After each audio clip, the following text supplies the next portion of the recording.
Hi everybody, and welcome to another edition of Cooking with Z Olive.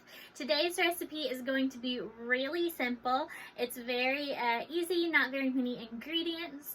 What I'm going to be using for this recipe is Z Olive's roasted garlic olive oil, our Z Olive's traditional balsamic vinegar, and then also our Z Olive gourmet balsamic Worcestershire sauce. And what I'm going to be making with those items is a roasted tomato pasta sauce. Now this pasta sauce can be used on pasta, it can be used for pizza sauce.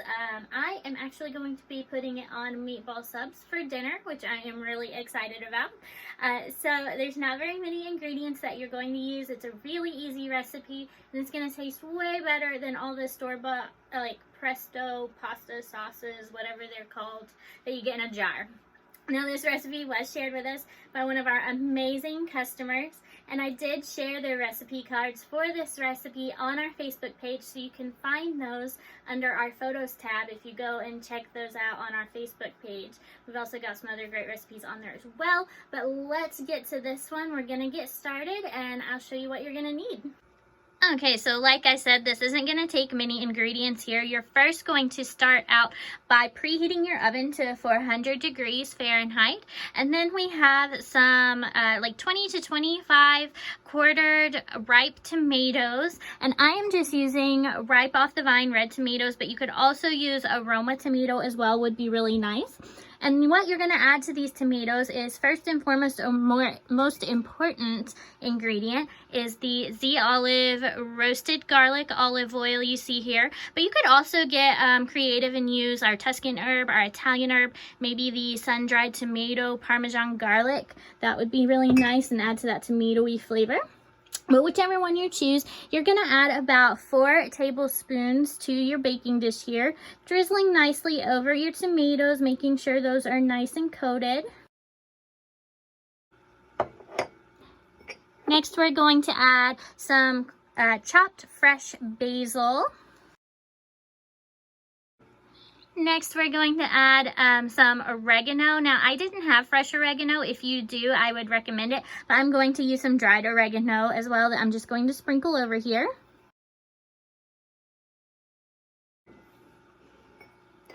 And finally, we are going to use some minced garlic that we're going to mix over the top of our tomatoes.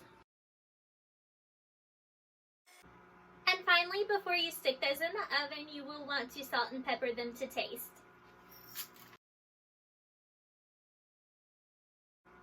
That's it. We're going to go ahead and stick those in the oven, and you will want to roast those for about 35 to 45 minutes.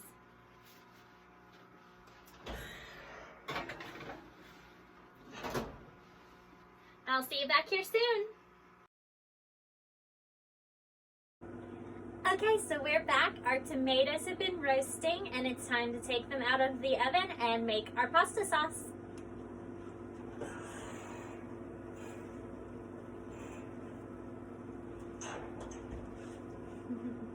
This is what they should look like at this point. You want to roast them until your tomatoes and your herbs start to get a little bit charred. Now that our tomatoes are done roasting, we're going to go ahead and put those into a food processor or a blender so we can start the sauce process.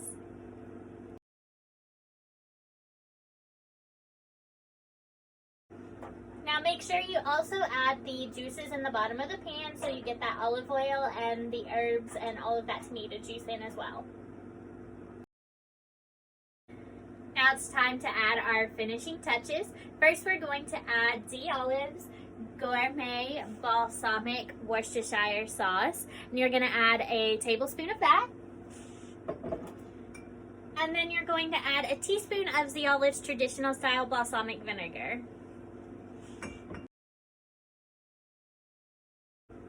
Lastly, you're going to add a teaspoon of onion powder and a teaspoon of garlic powder. Make sure the lid of your food processor is securely tightened, and then you'll want to just pulse it for 4 to 5 seconds at a time until you reach your desired consistency.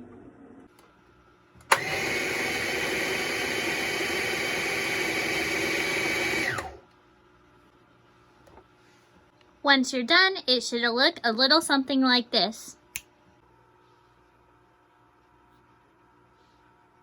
And that is it. That's all you need to make your own roasted tomato pasta sauce.